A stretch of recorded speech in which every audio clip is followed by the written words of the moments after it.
Hi everybody, welcome back to the Claremont Classic Garage. Today we're going to work on a real sad, sorry old transmission that, this thing's been through the ringer. Let's have a look. This here is a Tremec TR3550. This was standard equipment in a 1995 Mustang Cobra R. That's the only car I believe that this transmission ever actually came in from the factory.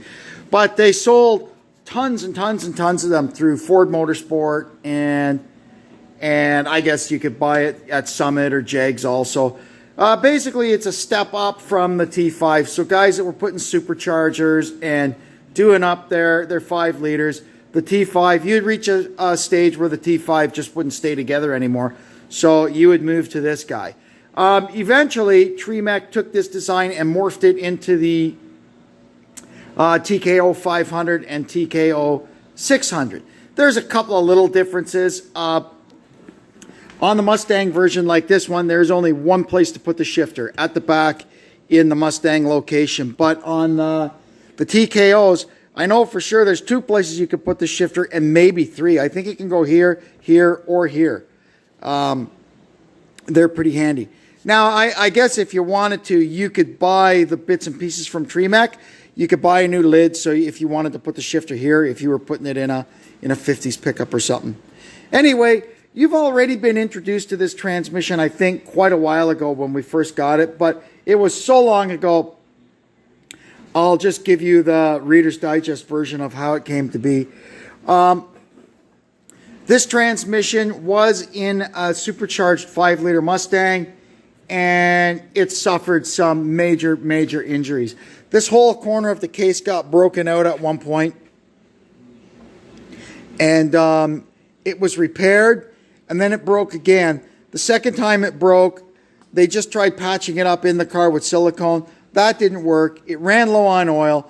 It basically melted inside. Then the car was parked. Then the building that the car was in, or the car itself, I'm not sure on the story, burnt. So the car got parted out, and this transmission ended up sitting outside where it got full of water. So between being broken, being burned up, and being filled with water, it was in a real sorry mess when we got it. But I got it for cheap, right? So I said, what the heck, we'll try to fix it. So anyway, this video will be just kind of the basic steps of where we've gone with getting it to this point where we've got the case back together and fixed up. So follow along and we'll get to work. So I finally solved the mystery of why the case on the 3550 got repaired and then broke again. When I was looking at it, when I had it apart, I could see and feel some definite wear on the face of the bell housing. You can even see it probably there, and the face of the tranny. This thing was moving around. Now, what I found out, I actually cleaned this off and looked at the part number on it. This is the wrong bell housing for a Tremec. This is a T5 bell housing that these guys machined or modified or re-drilled. You can see here where they've been doing welding and stuff. They re-drilled this so they could bolt this 3550 to it. Problem is, this is the input retainer from the 3550. It's actually 60 thousandths of an inch smaller than the input retainer on a T5. And this is very important. This is what keeps the transmission from skating all around the place, right, when it's under load. So you can see in the T5 bell housing, look, that's no good. No good at all. When you install a 3550 or a TKO in your Mustang, or on any small block Ford for that matter, you need to use a bell housing from an 79 to 82 SROD. Number 1, it's got the right top loader bolt pattern on it. Number 2, it's got the right size hole for your input retainer. See how that fits in there nice? So that makes me feel so much better. Once I get the ear welded back on that case, and I'm gonna reface it, I'll show you. Now, what we're going to do before we try and weld this case back together, or not really weld it, I'll show you what we're going to do. It's pretty hokey, but I've done it before and it works. We're going to put some steel pins in here, so we're not just relying on our weld repair to hold this thing together. This is something I learned back when I was still working, when I used to have to, there was ears on the bus transmission that stuck out the side, and they used to break off all the time. And this is how we'd fix them. We'd drill 3/16 holes right through them down into the meat, and then drive some 3/16 pins in. And now you've got steel pins in there helping to hold it together, and it makes things a lot better. So I've got one down through here into the meat of the case. Now we're going to drill down on a bit of an angle here and get a second one down kind of into the meat of the case. So now you can see here we've got our 2 steel pins in there. That's without doing anything. That's kind of not bad. It's getting more solid. So now all I got to do is one last go at getting everything spotless clean. Because when you start heating up this stuff, all the impurities all come out and they make a big, huge mess of everything. So we're going to try and avoid that as much as possible. And then we can get this case fixed up. So I came up with kind of a better idea to hold this ear on, I think, is I just modified my holes that I already drilled for the split pins, and I tapped into the case, and I put this ear back on with a couple of 1/4-20 Allen head screws, and it is solid like anything. Our last step is I've mounted this thing on the milling machine here, our crappy little milling machine, and made sure that I can get it so that I can mill the face of this, because once we're done, we're going to have to make sure that this is square and level and smooth and flat. I had a different plan before how I was going to do this, but I didn't have this little milling machine then. Now that I've got it, we're going to be in good shape to get this case fixed perfectly. So even though we've got our ear bolted back to the main case here, we're only really bolting it to the side. There's nothing actually attaching the ear back to this. And this could flex when the thing is working, and that's bad. So what we're going to use these Hobart aluminum brazing sticks to try and stitch this thing back together. I've used these before and they work pretty well. But on a piece of metal this big, you got to get a lot of heat pumped into it first. This stuff melts at about 800 degrees. So we're preheating this area with these 2 little torches, and we'll use the third one here to actually concentrate the heat on the area we're working. So what we're going to do now is see what we got this thing up to. I want to try and get this thing up to about 600 degrees. 325, we're getting there.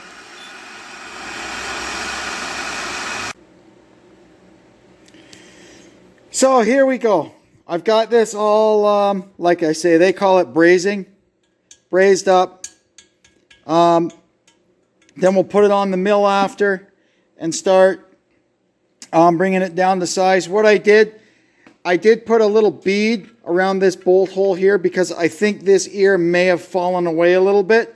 So that'll just make sure that even though this little area here might not touch the bell housing, this here under the bolt head will, and that's what's important.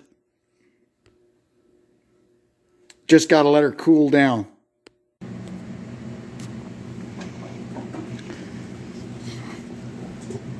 So here goes nothing. I've touched it and made kind of a baseline of where the cut needs to be.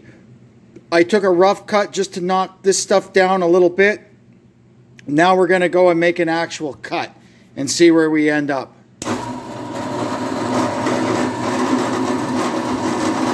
I wish this thing had a power table, but it doesn't. So you just got to kind of be patient and go at it like this.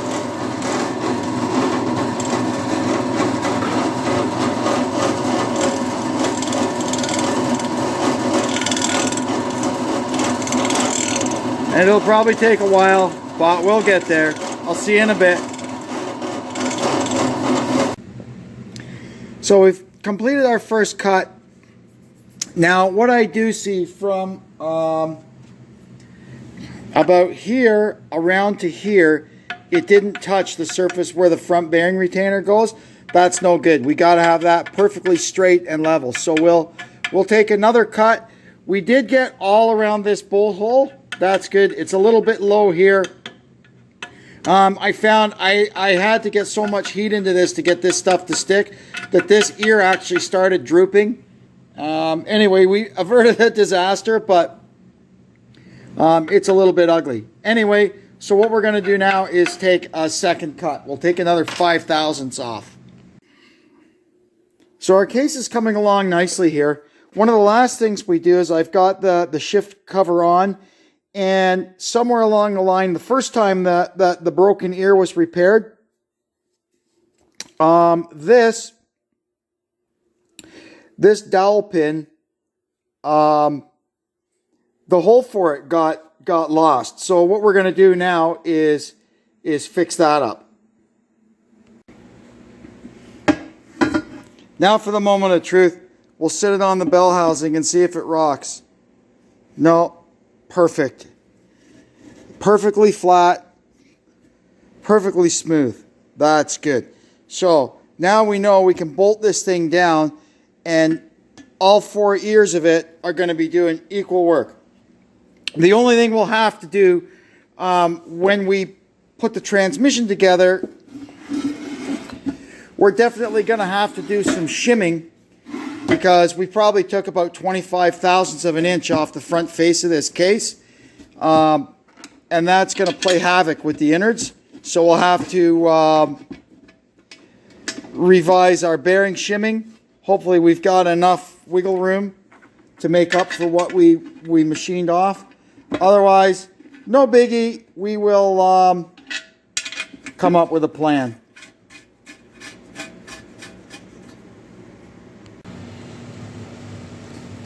Next thing I've run into, even though I put this ear back on exactly where it was, I guess the first guy that put it back on, they got it in the wrong place or something, because it's just a little too far out from center, which is probably part of the reason why it broke again. Anyhow, we're over here on the drill press now because this case is just too tall to fit in my milling machine with an end mill in it, because I haven't got a set of collets and end mills yet. So what few end mills that I have to hold them in the drill chuck, and it's too tall.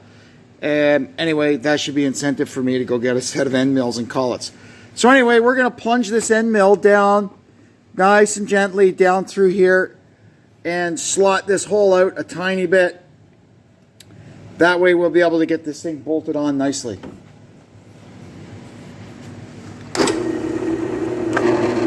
And this is not a good thing to be doing. Let's see if it works. You just got to go nice and easy, and it'll bore its way through.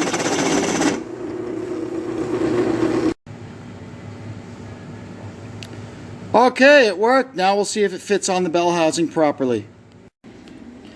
So there we go. I can get this bolt in and out freely now, and we're good. You want to be able to, you don't want, when the transmission case is in the bell housing, centered on the input retainer is in there, you want to be able to see there how it moves. You don't want any of these bolts binding up on any of these ears, because that's what breaks them. The bolts have to have clearance. The bolts do not position the transmission. All they do is hold it to the bell housing. It is 100% positioned by the input retainer. So we're in good shape here. As you can see, it moves around quite a bit. That's good. Anyway, that'll do it for now. In the next video, we're going to load the thing back up. We're going to put all the innards back into it and see if it actually will work. Because when I got it, it was seized. It was roached inside. It was a disaster. So before I order any parts, I have had to order a couple of little parts just to be able to load the guts back into it. But we'll get that all loaded back in. We'll make sure it shifts through the gears and everything turns smoothly in that. And then we'll go ahead and order our parts and put it back together for keeps. Anyway, until then, thanks for tuning in. Please, if you haven't already, go down below and tap the subscribe button and the like button. Leave a comment, share our video out. And until we meet again, thanks for tuning in, and so long.